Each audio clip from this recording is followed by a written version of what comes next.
ত্রিকালদর্শী লোকনাথ বাবার যোগৌশ্বর্য। সর্বদেবে লোমকূপে দেবতারা বিরাজ করছেন।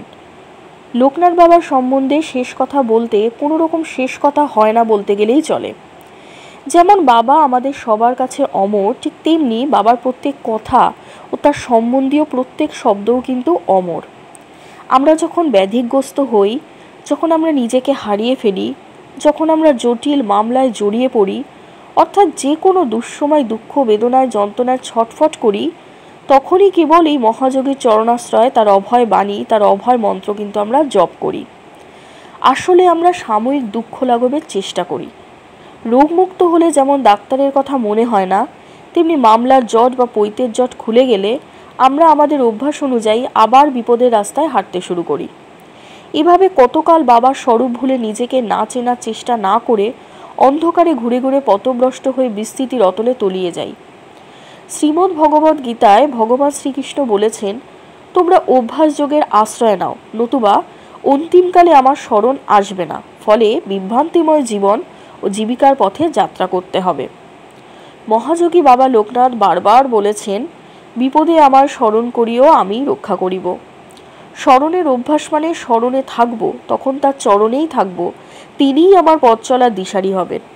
আমার ভাবনা কি, এভাবেই আমরা অভ্যাস গড়ব, তবেই অসৎ ভাবনাগুলো আমাদেরকে তাড়না করতে পারবে না। যখন শুভ ভাবনা বৃহৎ আকারে আমরা ধারণ করতে সক্ষম হব, তখন অশুভ ভাবনা বা অশুভ সংকল্প মনে কখনোই ঠাঁই পাবে না।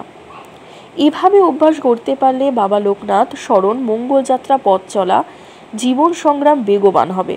আমরা যখন নিজেকে জানার চেষ্টা করিনি, নিজেকে খোঁজার চেষ্টা করিনি, আমার পরিচয় পর্যন্ত আমি জানি না, এভাবে নিজেকে বিশ্লেষণ করলে আমরা বাবাকে পুজো করি না, তার যোগ বিভূতির অর্চনা করি বা আরাধনা করি।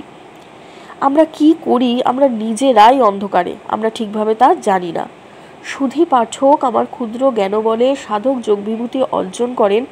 অষ্টাঙ্গ বা অষ্টাদশ যোগাঙ্গ সিদ্ধ হলে এই যোগ বিভূতি তার লীলা খেলা যেমন মাতার সন্তানকে খেলনা দিয়ে ভুলিয়ে নিজ কর্ম সম্পাদনে ব্যস্ত থাকেন, ঠিক তেমনি বাবা লোকনাথ অনাথেও নাথ। তিনি আমাদেরকে খেলনা মনে যন্ত্রণায় পতিত হয়ে সাময়িক সান্ত্বনা দেন, পরবর্তী সময় আর কিন্তু শান্তি হয় না। কবিগুরু রবীন্দ্রনাথের বিখ্যাত সঙ্গীত মাঝে মাঝে তব দেখা পাই, চিরদিন কেন দেখা পাই না, রামপ্রসাদ গেয়েছেন, মানব জমিন রইল পতিত, আবাদ করিলে ফলত সোনা। যে যোগ বিভূতির মাধ্যমে বাবা আমাদের সান্ত্বনা দিচ্ছেন, তার মেয়াদ কিন্তু সীমিত। বাবা লোকনাথ নিজেই বলেছেন, তোরা যখন বিপদে পড়িস আমায় স্মরণ করিস, তখন আমি তোদের কল্যাণে এগিয়ে আসি, আর তোরা আমাকে মহান বলিস, আসলে তা আমি মূত্র পরিষদ বোধ মনে করি।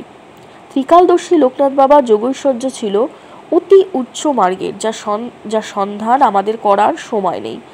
যা সর্বদেহে লোমকূপে দেবতারা বিরাজ করছেন, তার কাছে এই সামান্য বিভূতি অতি নগণ্য, যা পেয়ে আমাদের মতো ভক্ত সন্তুষ্টি লাভ করি।